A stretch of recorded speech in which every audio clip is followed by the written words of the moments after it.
Olá pessoal, tudo bem com vocês? Começando mais um vídeo aqui no canal e para hoje temos o Lidos de Junho, onde eu vou apresentar um pouquinho para vocês do que eu achei de cada leitura feita durante esse mês. No mês de junho eu tive um mês produtivo, mais pela quantidade de páginas do que pela quantidade de livros. Então no mês de junho eu li O Senhor dos Anéis, O Grande Gatsby, Café, Amor e Especiarias, Amanhecer, All the Young Dudes ano 1 e All the Young Dudes ano 2. Lembrando que alguns deles já tem vlog de leitura aqui no canal ou algum vlog que eu fale sobre eles e ainda vão sair de mais alguns, então não esqueçam de se inscrever e ativar o sininho para não perder esses vídeos que vão sair em breve. Meu primeiro livro do mês foi O Senhor dos Anéis. Na verdade foi uma releitura, porque eu li O Hobbit recentemente e é uma história que eu gosto muito. Eu gostei muito de O Hobbit, tem uma energia bem aconchegante e um pouco mais do que eu senti nessa trilogia principal. Foi muito bom revisitar essa história, entender melhor algumas coisas, lembrar de fatos que eu não recordava, como a idade do Frodo, por exemplo, quando a sua missão começou, e ver a sucessão de acontecimentos. O Bilbo indo embora, o Frodo herdando tudo, sabendo sobre a história do Anel, de Mordor e do Gollum, começando a sua jornada e percebendo os perigos dela, sendo perseguido e encontrando amigos conforme a missão prosseguia. Vendo e aprendendo com o Tom Bombadil, decidindo ser o portador do Anel com muita coragem. Pensei muito mais em como a história parece muito Lufana. Algumas das características que me fizeram pensar nisso foram a parceria incondicional dos personagens com o Frodo, a vida da fauna e da flora e como elas decidem, têm opiniões e uma consciência super interessante, os conhecimentos das personagens sobre lugares e pessoas e como compartilham isso com os outros. Esse primeiro livro termina com a traição do Boromir, a sociedade se separando e o Frodo e o Sam indo para Mordor. Ler esse livro já conhecendo um pouco da história e sabendo da trama de O Hobbit foi uma experiência nova e muito bacana, que mesmo que eu não tenha gravado outro vlog de leitura para ele, eu quis falar brevemente no Winter Days, que já está disponível aqui no canal. Para ele, eu continuei com as 5 estrelas. O segundo lido do mês foi O Grande Gatsby.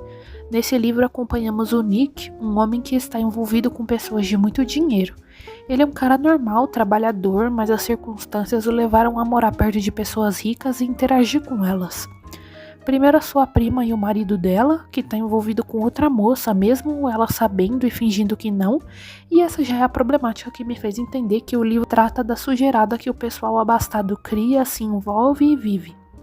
No início do livro ele fala que desde pequeno foi ensinado a não julgar as pessoas por não saber o que levou elas a serem ou pensarem daquele jeito, e ele aplica isso de verdade, mas nos faz refletir como a lição é diferente em pessoas de bom poder aquisitivo e aquelas que nem tanto. A parte mais interessante que mais se destaca na trama é justamente o Gatsby. Ele é um ricaço vizinho do protagonista, Nick, e depois de um tempo observando as festas na casa dele, o Nick é convidado e se vê cada vez mais envolvido nisso tudo. Acabamos descobrindo sua relação do passado com Daisy, que é a prima do protagonista, e isso tem muita importância no desenvolvimento da trama. O protagonista se apresenta como uma ponte e nos mostra cada vez mais coisas, o quanto pessoas abastadas não entendem que as coisas não acontecem como elas querem e a sua futilidade, como esses personagens ricos da história se cercam de pessoas que nem têm afinidade só para mostrar seu status e criar uma rivalidade silenciosa, e de certa forma como usam as pessoas a seu bel prazer para alcançar os seus desejos. Acredito que eu entendi a mensagem do livro, mas apesar disso não foi um clássico que me envolveu tanto quanto alguns outros e não foi uma leitura muito memorável para mim. É um livro bom, mas que não se tornou uma história que me envolveu tanto. Para ele, eu dei 3,5 estrelas. O terceiro lido do mês foi Café, Amor e Especiarias. O livro acompanha a Jenny, uma mulher que vivia em uma cidade grande, mas depois de encontrar o seu chefe morto no escritório e de tanto trabalhar e a sua tia oferecer o seu café para ela administrar, ela vai até Dream Harbor, uma cidade pequena, começar uma nova vida. Ela tem a pretensão de ser diferente, já que refletiu muito sobre o quanto ela trabalhava incansavelmente, não tinha tempo para se divertir e tem medo de ter o mesmo destino do seu chefe. Na cidade ela se adapta muito bem, começa a administrar o café, faz muitas amizades, tem conexão com muitas pessoas. E a primeira pessoa importante é o Logan, o fazendeiro rabugento que vai ser seu par romântico. Também tem alguns momentos ali em que ela teve alguns problemas com alguém que quer atrapalhar sua direção e acaba sendo um mistério no meio do livro. Sobre ela e o Logan, eles criam uma relação bem legal de parceria e amizade antes do namoro, e esse foi um dos vários aspectos que eu percebi em concordância com Gilmore Girls. Interessante ressaltar que um capítulo é da Jenny e o outro é do Logan, então são capítulos alternados entre o casal, o que deixa a história mais fluida. Ele também tem um núcleo importante, um passado triste porque ele estava apaixonado por uma moça, pediu ela em casamento na frente de toda a cidade e a moça negou o pedido, então o coração dele foi partido na frente de todo mundo. No romance dos dois, as inseguranças do Logan com medo da Jenny ir embora e o medo da Jenny dele ainda estar na da ex é o que complica. O problema entre o casal de todo final de livro de romance é justamente por causa disso, mas o bom é que tudo se resolve rápido, principalmente pela amizade do pessoal ali da cidade com o casal. É um livro bem cômico, além do aconchego de todas as coisas que eu já comentei com vocês. A escrita é fluida, interessante, eu gostei do desenvolvimento e é realmente um livro levinho com mais foco no romance, mas também no desenvolvimento da protagonista. O livro fala sobre erros e acertos, como errar é normal em qualquer situação, como estamos sempre aprendendo e lidando com pessoas diferentes, acontecimentos diferentes e sentimentos novos. Um aviso que eu gostaria de deixar aqui, que eu também deixei no meu vlog de leitura, é que os capítulos 26 e 31 são os mais spicy. Para ele, eu dei 5 estrelas. Próximo lido de junho foi Amanhecer. Bom, esse livro é dividido em 3 partes, 2 da Bella e uma do Jacob. Inicialmente é focado principalmente no casamento e na lua de mel do casal principal, que fica feliz como nunca e depois vem até uma ilha no Brasil, especificamente no Rio. Na ilha, eles ficam juntos, têm sua primeira noite e vão vivendo ali por uns 20 dias. Nesses dias, a Bella tem comportamentos estranhos e depois de um tempo ela percebe que o seu ciclo está atrasado e até uma barriguinha diferente, então ela descobre que está grávida. Isso é o que dita tudo mais tarde, a sua gravidez difícil, o nascimento da criança, a morte da Bella, a sua transformação em vampira inevitável e a sua adaptação.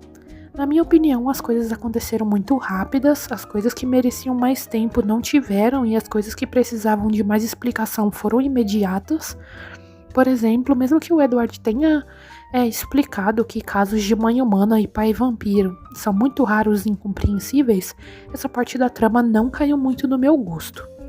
Já sobre a Renesmee, que é a criança, assim como quando ela estava na barriga, ela cresce muito rápido, consegue falar, se descobre que ela é a parceira do Jacob, que tem um dom, e o dom dela é tocar as pessoas e mostrar suas memórias.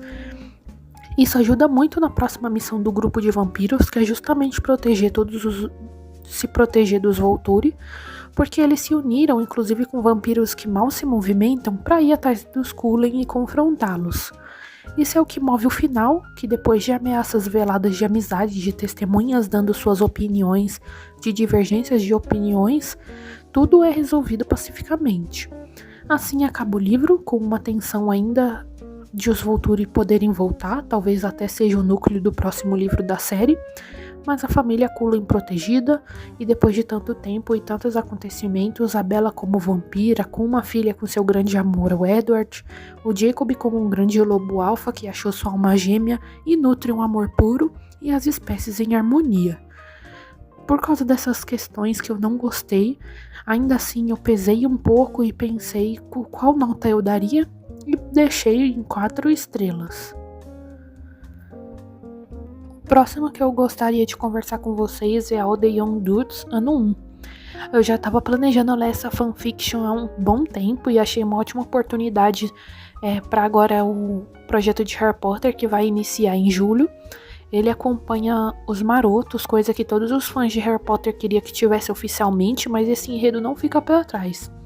De qualquer forma, é muito legal se sentir em Hogwarts de novo com um enredo desconhecido pela frente. Eu achei a escrita boa e a ambientação envolvente e até as falas fiéis à maioria dos personagens. No início eu achei estranho o Lupin ser encrenqueiro e boca suja, porque eu nunca imaginei ele assim mesmo quando criança. Aliás, ele é o protagonista aqui, é triste ver toda a dor que ele passa e o quanto ele se sente inferior às pessoas por causa das suas transformações. Elas vão muito além do físico, muda também o psicológico, o modo como a pessoa se vê e como cria relações com os outros. E eu percebi que o Lupin acaba sendo uma mistura do Harry com a sua melancolia e falta de autoconfiança, e o Rony com suas roupas puídas e um sarcasmo escondido que chama amizades. A maioria dos professores são os mesmos do tempo do Harry, o que eu achei meio estranho, mas talvez seja isso mesmo. O único que mudou foi o Slughorn como de poções e o Snape já está bem avançado nessa matéria com seu livro cheio de anotações, digno do príncipe mestiço. Sobre o Snape, eu confesso que eu acabo ficando com dó dele, ele é realmente snob e tem atitudes repreensíveis, mas o James, por exemplo, também não é flor que se cheire, e pra quem sabe da história dele sabe o quanto ele sofreu com isso tudo e como isso moldou o cara amargurado que ele virou no futuro. Eu me solidarizei com ele em vários momentos. Não só o Snape novo, mas vários outros personagens é muito legal ver. A Lily com a sua empatia, saber da Andrômeda, da Bellatrix e da Narcissa Black, o quanto a Madame Pomfrey ajudou o Lupin, muito bacana. O bom do Wattpad também é poder ver os comentários dos leitores enquanto a história se desenrola. Eu tô adorando ler a história dos marotos e eles são tão cômicos que lembram o Fred e o George.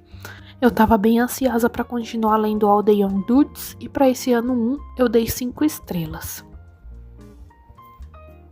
E para finalizar as leituras de junho, All the Young Dudes ano 2. Ele já começa com os marotos se encontrando no Expresso. A gente fica sabendo que o irmão do Sirius, o Regulus, entrou na escola e o Barty Crouch também vira um personagem importante. Ao mesmo tempo que é muito legal ver eles juntos, é triste também como o Lupin se sente tão diferente dos outros, tanto pela sua condição de lobisomem quanto por ser pobre a vida toda, e eu continuo vendo muitas semelhanças com o Harry nesse segundo livro. Acho interessante como a autora dessa fanfiction acaba fazendo com que os personagens se pareçam com os da história original de Harry Potter, e ao mesmo tempo são todos tão singulares. O Remo vê os garotos se esforçando para entrar no time de quadribol, lendo e estudando muito, que é algo que ele adora fazer. O Regulus tá recebendo toda a atenção possível da família Black por ter entrado na casa certa e tudo mais. E o Snape usando disso para atacar os Sirius. E essa rebeldia dele acaba virando um núcleo muito importante nesse segundo ano, que leva ao casamento marcado com a Narcissa e tudo que eles precisam fazer para impedir isso. Outra parte crucial é que a Madame Pomfrey ajuda demais o Remo nessa jornada. Ela é quase como uma mãe para ele em questão de carinho, empatia e cuidados que vão muito além do físico e ajudam no mental. E logo depois o Sirius conta a ele que já sabia da sua condição e que agora o James também descobriu. Então eu acreditava que no terceiro livro, além do mapa do Maroto, que também já tá tomando forma, os garotos vão se transfigurar. Um último comentário é sobre o casal Wolfstar que vai tomando forma aos poucos, que eu quero ver em que ano isso vai acontecer. O primeiro ano foi mais empolgante pra mim, mas ainda assim eu tô super animada pra continuar a leitura e ver mais aventuras e coisas que eu adoraria entender como aconteceram, mesmo que não seja oficial. Em breve eu volto aqui no canal com o Lidos de Julho, provavelmente, pra conversar com vocês sobre o ano 3. Para esse eu dei 4,5 estrelas. E essas foram as minhas leituras do mês de junho. Nesse mês eu já iniciei as leituras temáticas de Harry Potter pro projeto de julho, então eu já iniciei com o pé direito com essa fanfiction e espero continuar lendo vários livros desse universo. Espero que vocês tenham gostado de me acompanhar em mais esse vídeo. Não se esqueçam de curtir, comentar e, é claro, se inscrever no canal e ativar o sininho para não perder os próximos vídeos, principalmente do projeto que está começando. Até breve!